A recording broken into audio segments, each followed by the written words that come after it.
kita bisa mulai kembali, teman-teman. Apa sudah di ruangan Zoom?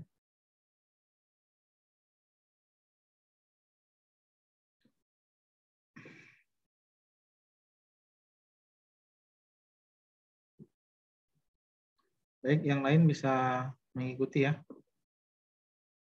Siap, bisa Pak. Oke. Oh, ada yang keluar ya.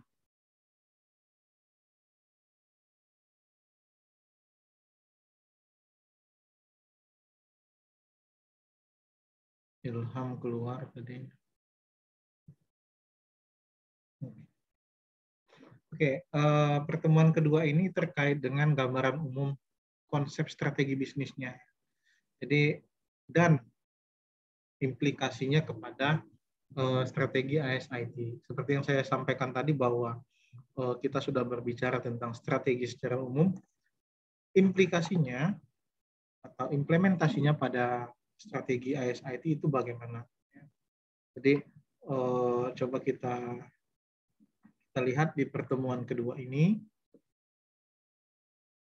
Objektifnya ada 4. Yang pertama, memahami evolusi perencanaan strategis dalam organisasi. Yang kedua, memahami kerangka strategisnya. Yang ketiga, mengetahui proses perencanaan bisnisnya. Ya. Yang keempat, mengetahui alat dan teknik yang digunakan membuat perencanaan bisnisnya itu apa. Gitu. Ya. Oke. Ada 5 topik juga ya yang akan dibahas di dalam pertemuan ini. Evolusinya, yang kedua strategic framework-nya bagaimana, strategic corporate-nya bagaimana, strategi bisnisnya bagaimana, dan analisis industri. Nah, sebelum masuk, saya mulai kuis lagi nih. Ya, sebelum masuk untuk mencairkan suasana. Ya, silakan teman-teman siap-siap di kelas poinnya masing-masing. Ya, jadi saya ingin melihat sejauh mana teman-teman bisa merespon atau memahami penjelasan saya sebelumnya. Oke, silakan.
Oke,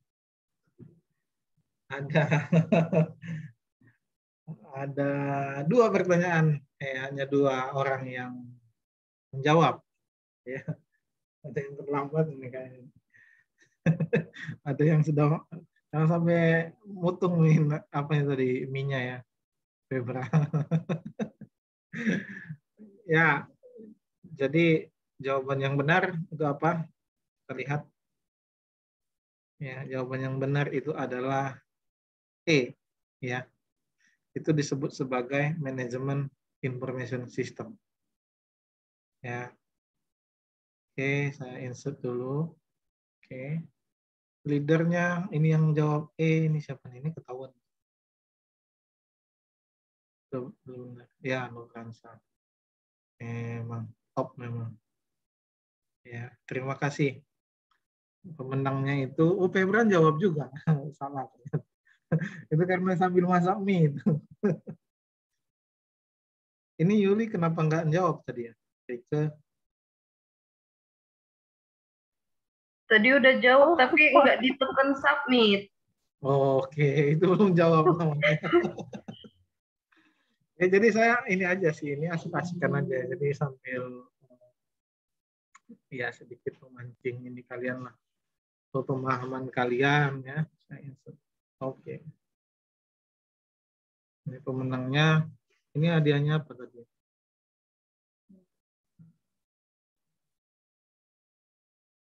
Ini jawaban yang benar. Oh, hadiahnya buku ya. Saya kasih buku untuk, jadi 2 saya utang buku ya. Peransah. Nanti tolong di japri saya di WA atau kamu kirim email ke saya akan berikan bukunya. Ini kalau kamu beli di Amazon lumayan. Ya. Saya akan berikan soft copy untuk buku Social Network Data Analytics. Ya Pak, terima kasih Pak. Sama-sama, selamat ya. Oke, nanti kapan-kapan saya pertemuan berikutnya lah. Saya kasih hadiahnya mungkin apa ya, pulsa ya, biar lebih menarik ya. Ya nggak apa-apa lah untuk lucu-lucuan saja. Ya. Untuk pertemuan minggu depan lah itu. Nah, untuk tadi sebenarnya hanya untuk memancing pengawalan saja ya. Jadi kita berbicara evolusi daripada perencanaan strategis dalam organisasi. Jadi sebenarnya strategi itu pun berkembangnya ada prosesnya gitu ya. Ada sebabnya dan ada tujuannya. Mengapa ada strategi? Kan itu sebenarnya kalau kita belajar filsafat juga, kita hidup ini untuk bertahan hidup ya. Kalau kalian pernah dengar dongeng-dongeng cerita-cerita hutan itu bertahan hidup, ada strategi yang harus dilakukan. Pokoknya katakanlah di hutan itu harus apa dan seterusnya. Ya itu strategi yang cukup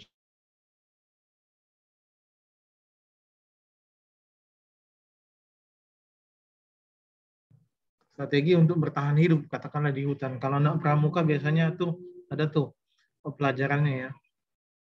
Kalau ada asap, ya kalau ada sungai, ada apa gitu kan, mungkin kalau pernah belajar itu tahu. Nah, itu semua strategi. Dan strategi itu berevolusi, ya, berkembang, dan ilmunya pun berkembang gitu, ya.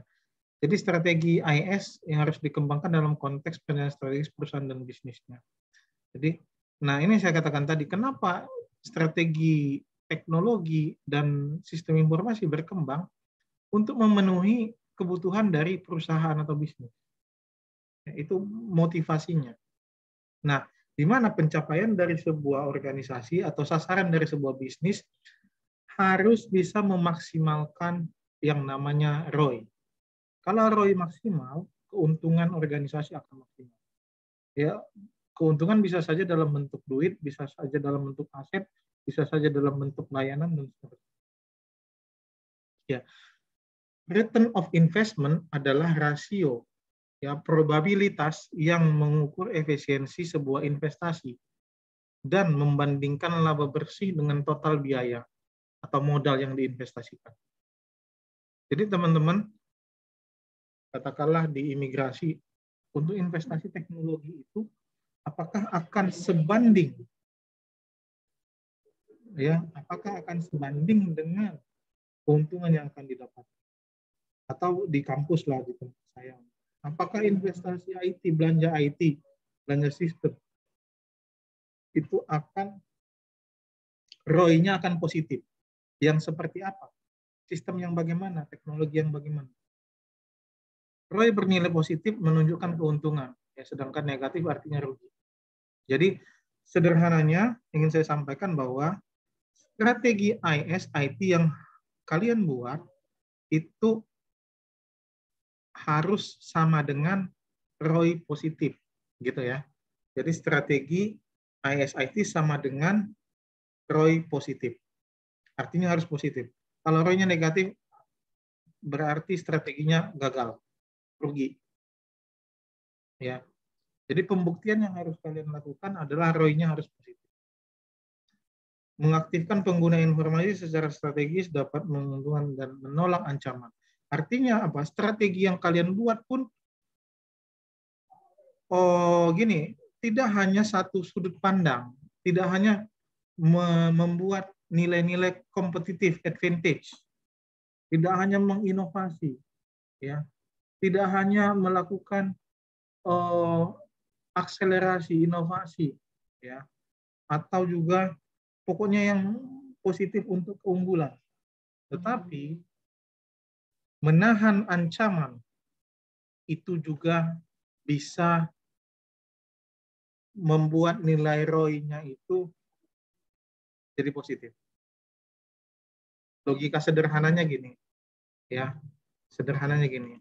Saya menginvestasikan anggaran IT untuk pembelian server 2 miliar, gitu ya, yang dimana di dalamnya adalah transaksi data yang krusial, ya, data-data strategis itu ada di dalam semua, ya, data bisnis ada di sana. Tetapi saya lupa untuk membuat strategi pengamanan data. Artinya apa? Saya hanya berpikir keunggulan kompetitif, tapi saya lupa untuk sebenarnya menahan ancaman atau menolak ancaman itu akan membuat nilai kompetitif kita naik, gitu ya. Jadi sudut pandangnya harus luas, ya. Artinya teman-teman di dalam membuat strategi juga harus berpikir bagaimana menahan ancaman, bagaimana menahan serangan dari luar, ya.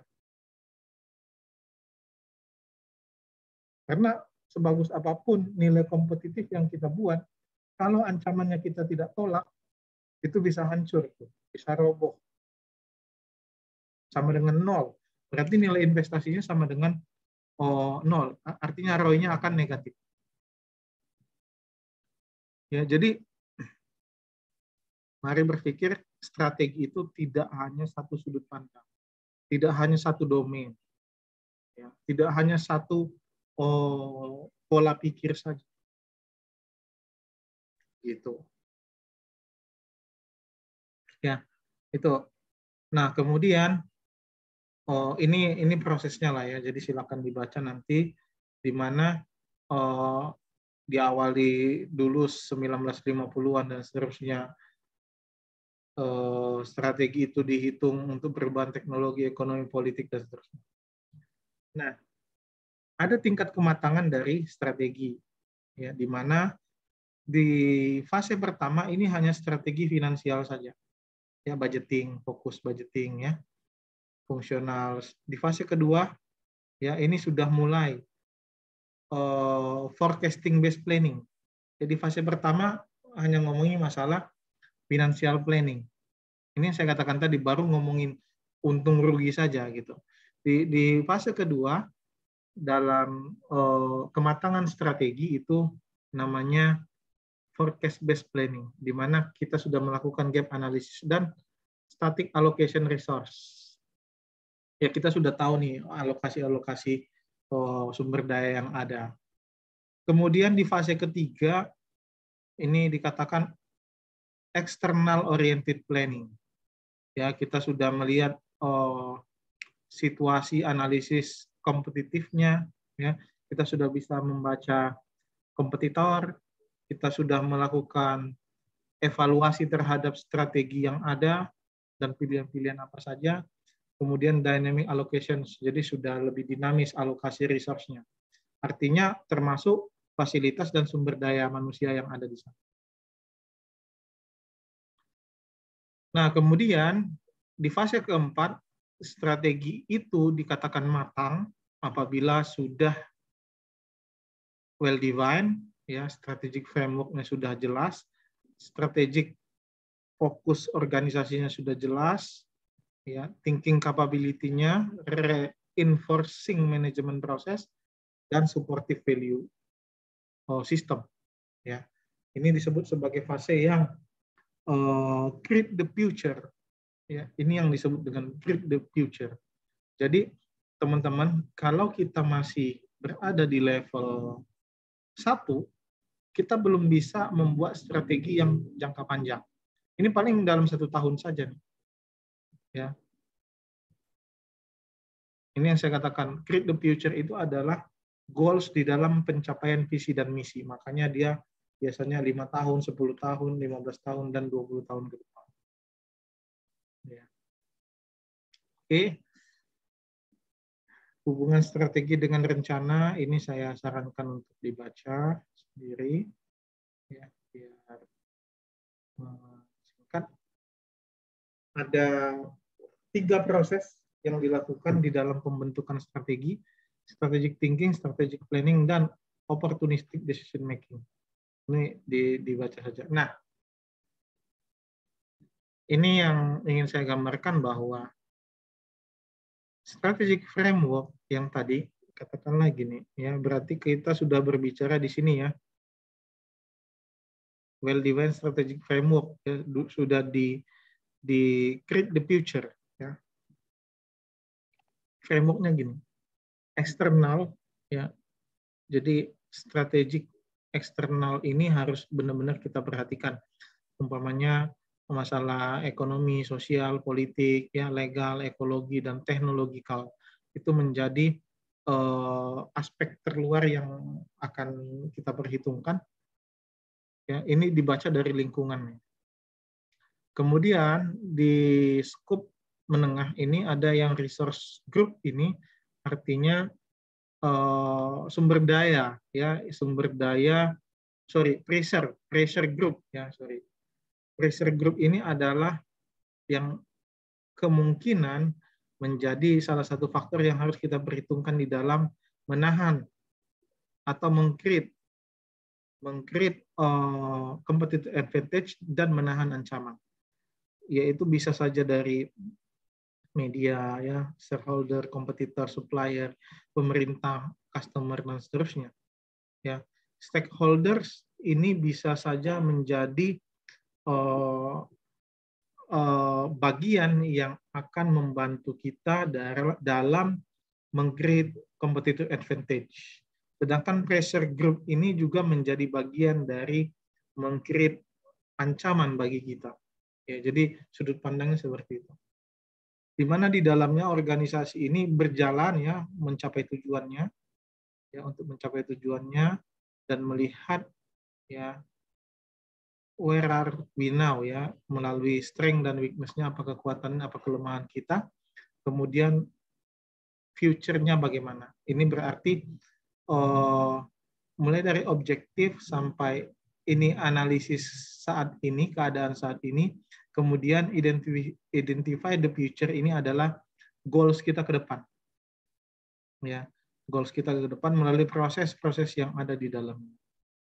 Ya, katakanlah kalau kita mau melihat where are we now, ya. Berarti kita melakukan market analysis, competitive analysis, pest analysis, industri analysis. Ya. Kalau kita mau melihat objektifnya bagaimana, berarti kita akan menilai organisasi value-nya dan value sistemnya. Kalau kita mau melihat identifikasi the future, strategi, artinya kita harus melihat threat and opportunity-nya. Ya, melalui evaluasi dan implementasi dan seterusnya. Ini kerangka berpikir dan kerangka framework dalam strategi. Ini sudah semua sudut pandang, ya. Semua sudut pandang mulai eksternal dan internal. Ini internal, ya. Ini semua internal, ini adalah eksternal, external environment. Ya. Oke. Ini poin pentingnya di dalam pengembangan strategi, ya. Framework strategik.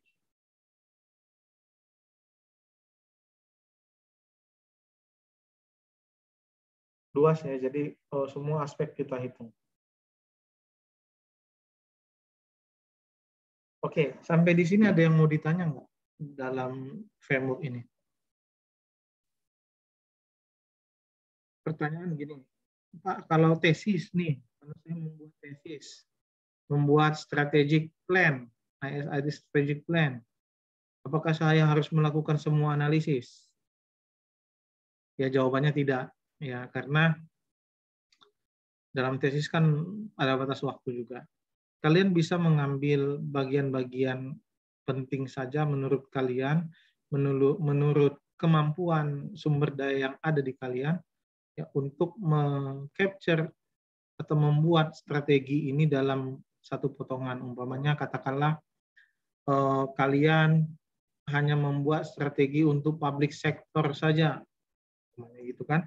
Apa strategi ISIT untuk publik, boleh, ya. Atau kalian buat strategi ISIT hanya untuk internal, ya, tetapi dimensinya lebih luas, mulai dari objektif, strength, weakness, dan future-nya, dimensinya lebih luas.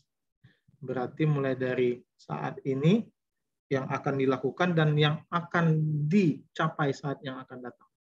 Itu boleh. Jadi boleh mengambil bagian dalam atau boleh mengambil bagian luar saja dalam satu potongan tertentu, atau boleh dalam technological eksternal kajiannya saja boleh.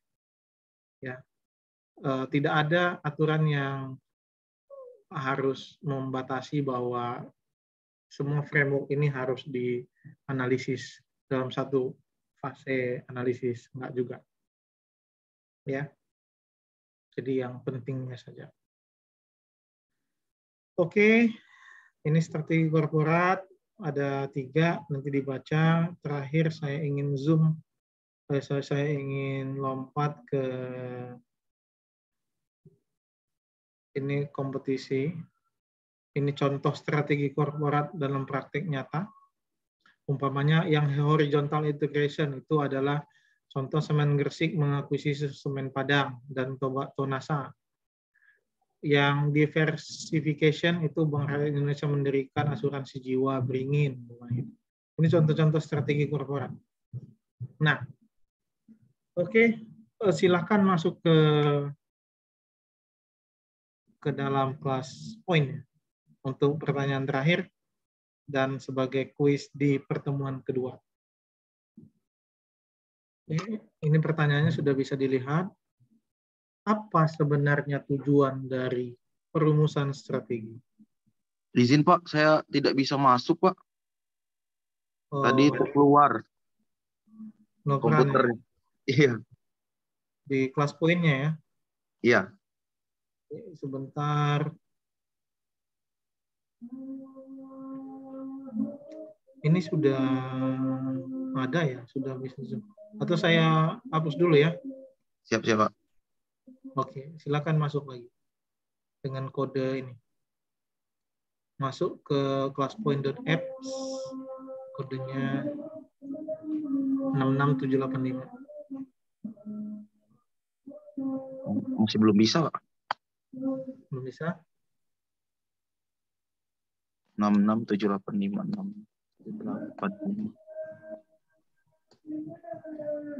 Udah dapat 2 buku itu Bang Ahmad. Kepur lah Bang. Ini kuis. Kalau kuis nggak ada ininya, nggak ada bukunya. Belum bisa? Belum bisa, Pak. Kenapa ya? Coba ganti browser. Ganti browsernya coba.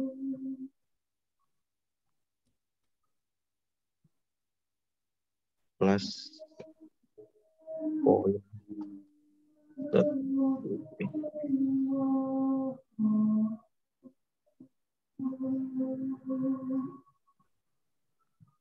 Oke, masuk. Belum. Oh, Ilham malah dua.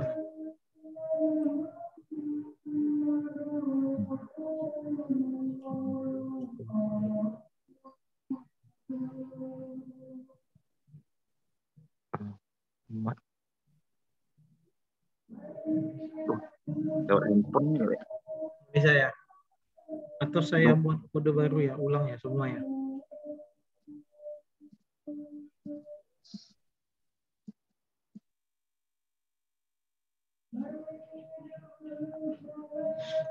Atau saya buat kode baru ya untuk semuanya? Coba diulang. Masuk, Pak, masuk. Oke, sudah ya? Tapi salah nama kayak. Nggak apa-apa ya? Nggak apa-apa. Bapak, saya paham ini. Oke, saya mulai dari sekarang. Waktunya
oke. Jawabannya sudah masuk. Ya. Sudah masuk semua.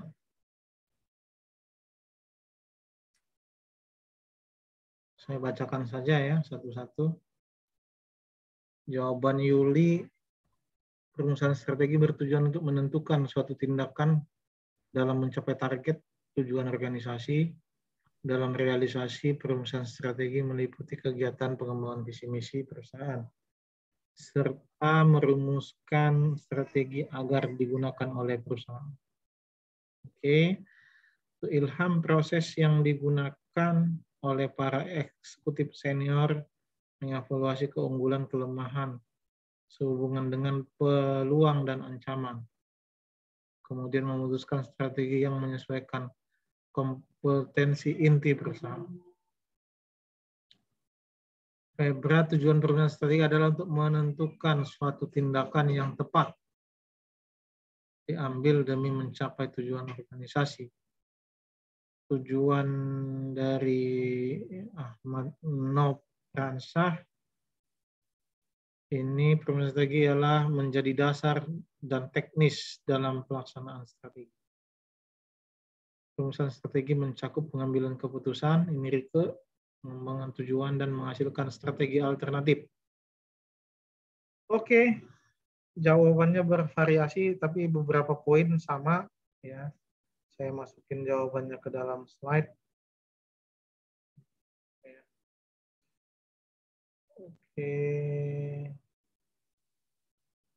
Oke, sudah masuk ya.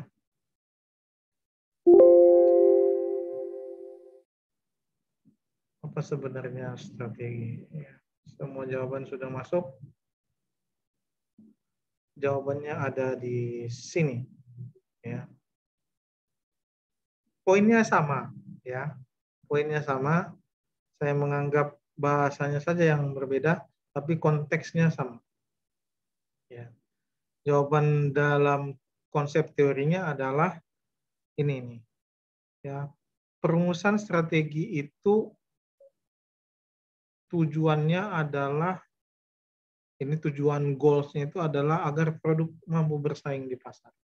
Ini bahasa korporat ya, strategik korporat. Artinya apa tadi? Kalau produk bersaing mampu di pasar ya tadi sama yang seperti disampaikan oleh siapa nih?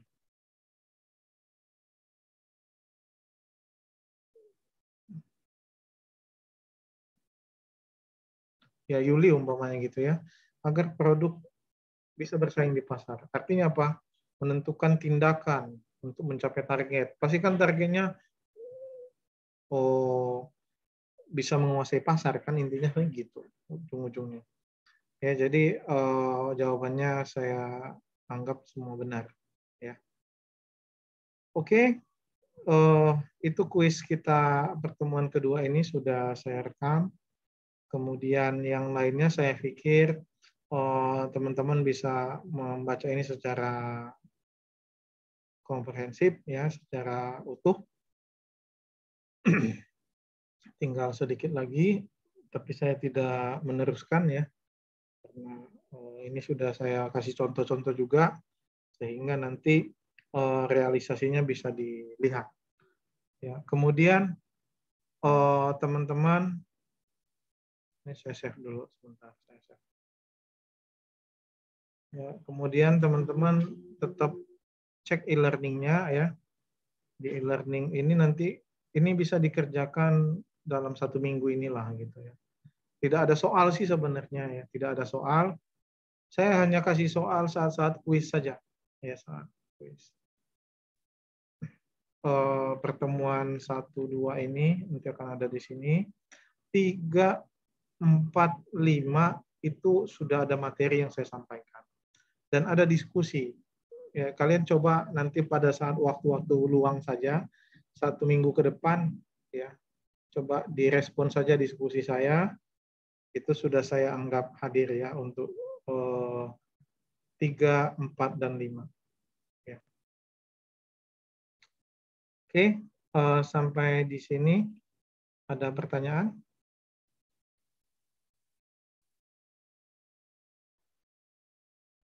Ya, Pak. Kalau ada boleh ditanya. Sebentar saya ambil absen untuk screen capture. 1, 2, 3, 4, 5. 1 yang nggak hadir ya. 2. 2 yang nggak hadir. 1, 2, 3. Oke, saya sudah simpan screen capture-nya. Saya akan jadikan bukti absen ya di pertemuan ini.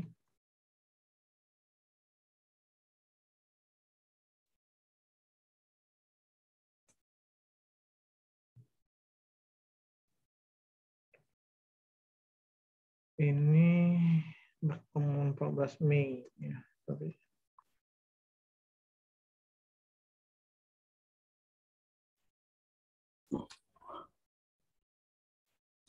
Oke.